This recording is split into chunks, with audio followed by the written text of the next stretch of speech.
Sapagkat kung pupunta ka sa labas, may kapatid ka roon. Kung pupunta ka doon sa kwarto, may kapatid ka roon. Kung pupunta ka sa sala, may kapatid ka roon.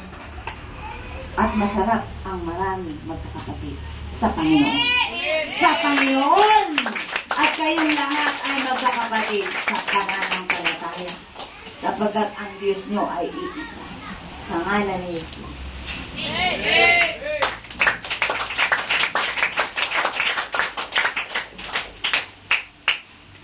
Hindi matatapos ang oras. Ba't kailangan kayong punuan? Hindi pwedeng umuwi kayo na kulang-kulang. Sapagkat si Satanas ang magpupuno ng kakulangan. Kung uuwi kayo, dapat puno ang lalagyan. At ang lalagyan ay ang mga katawang yan na narito. Kasama ang isip, ang labi, ang mata, ang bibig, ang puso, kamay, lahat ng inyong buong pagkatao, dapat yan ay mapunuan ng Diyos.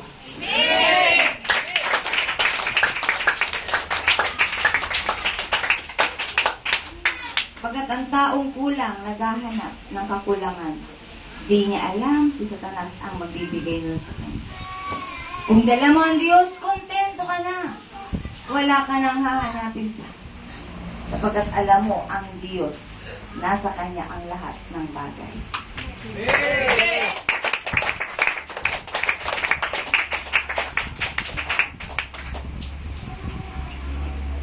Isip, kausapin mo ang isip mo.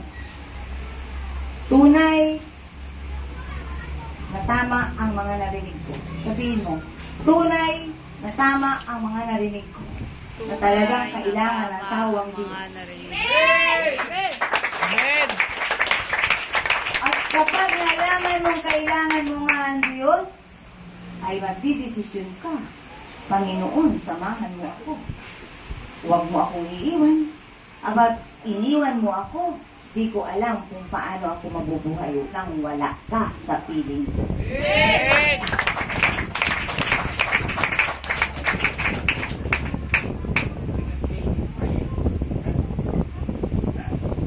Kaya kung kayo'y matalino, sa pananalita pa lamang, at sa pagkikipag-usap sa inyo, sa mga reaksyon na makikita nyo sa mukha ng likod ng Diyos,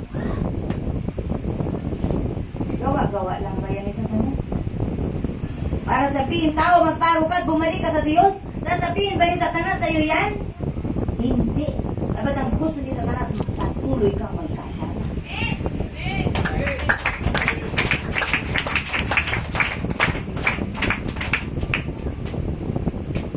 Iwan na kayo magalinlangan na ang nakikiusap sa inyo ay ang banal na Espiritu, na ang sabi ng banal na Espiritu, anak, kailan mo ako ipagyayabang? Kailan mo sasabihin sa mga kaibigan mo na nasumpungan mo na ang Diyos? Kailan pa? Pag wala ka na. Amen!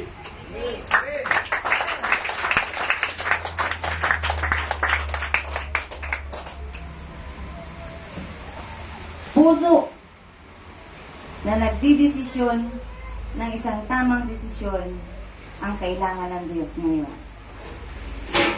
Puso na nagnanais mabuhay, magpawas sa walang hanggan. Puso na hindi pwedeng lokohin ni Satanas. Puso na handang mag-alay ng buhay para sa Diyos. Amen!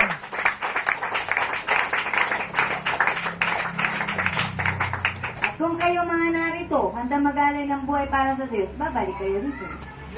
May kasamang bago. Amen!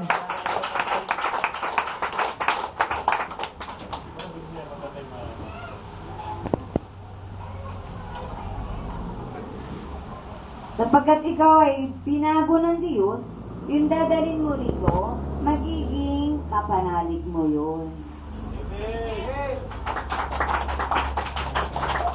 Kaya kung meron kang minamahal, dalhin mo rito para dalawa kayong magmahalan ng totoo. At walang manluloko isa man sa inyo.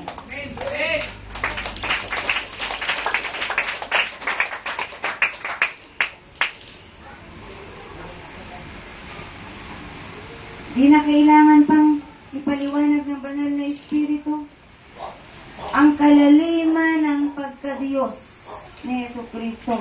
Di kayang unawain ng tao. Ang sinasabi lamang sa inyo ay ngayon na bumalik na kayo sa Diyos. Amen!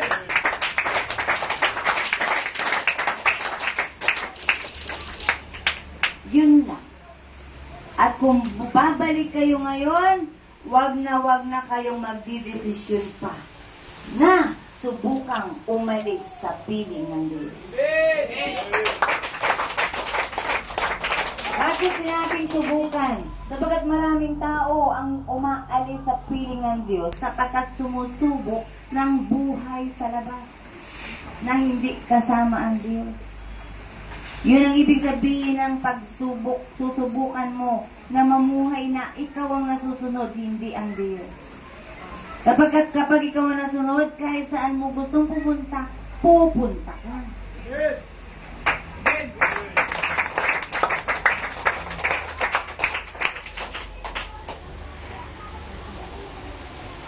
Desisyon ng lahat ng narito ang hinihintay ng Diyos. Desisyon na panghabang buhay ito.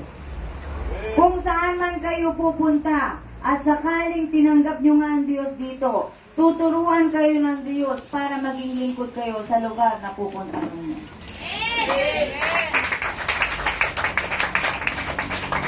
Hindi kayo pababayaan ng Diyos.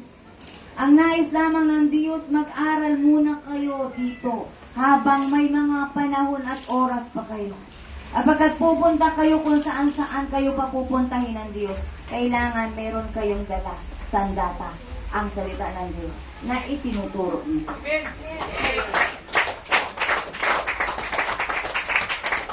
Dapat maisip ninyo yan, na kahit saan kayo pumunta, wala kayong katatakutan, kahit doon pa kayo pumunta sa Vietnam, sa Iraq man, at kahit may putukan, bibigyan ka ng karunungan ng Diyos. Para pahintuin mo, yun nagpuputukan doon. Bibigyan ka ng karunungan ng Diyos para itago mo yung mga tao kung saan dapat itago para sila'y maligtas.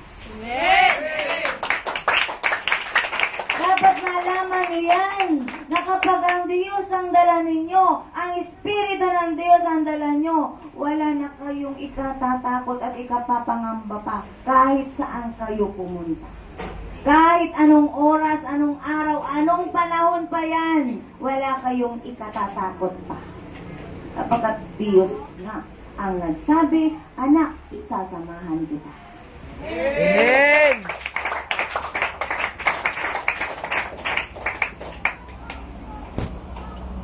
Yung taong matalino, yes agad ang sagot niya. Yes, Lord. Ano pa ba ang hahanapin ko? May ang hininga ko nga, hindi ko alam kung saan ko sinisingot yung hangin. Hindi ko nga alam kung paano ako nakakarinig. Bakit magmamalaki pa ako? Iniaalok mo na nga sa akin ang buhay. Buhay na walang hanggan. Sino ako para tumanggi sa'yo? Amen!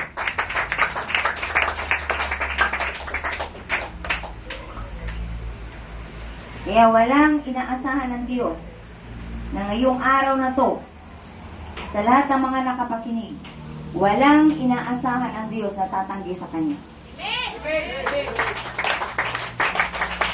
At sa oras na may tumanggi, ipapaalam lang naman ng Diyos sa Kanya, anak, ano ba ako sa'yo?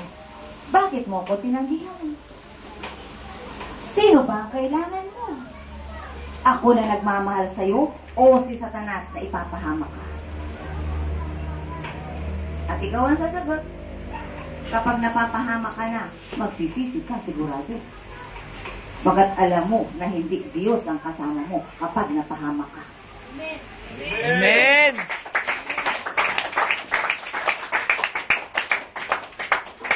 Ilalayo ka ng Diyos sa masasamang barkada. Ibibigay sa iyo ang mga taong kauri mo para maging masaya ka. Ang mga taong hindi ka hahamakin sa panlabas na anyo, kundi iibigin ka sapagkat ikaw ay anak ng Diyos. Amen!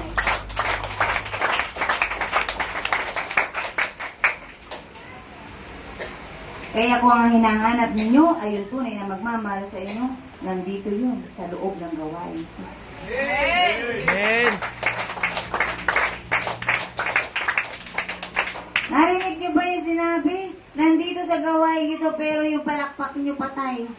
Nandito sa gawain ito ang buhay na anak ng Diyos.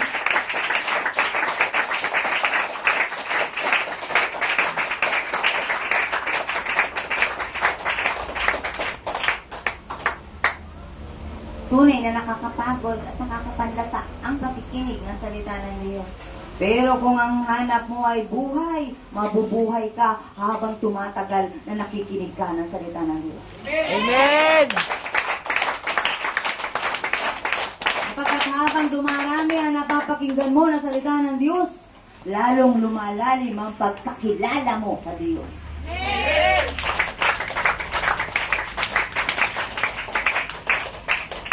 Yun ay para lamang sa mga nagbukas ng puso sa Diyos. Bakit kung bukas ang puso mo, bawat maririnig mo ay tatanggapin mo at papasok nga sa puso mo. Amen.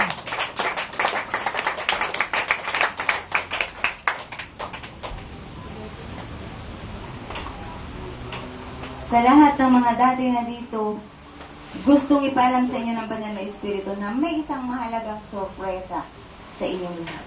Amen.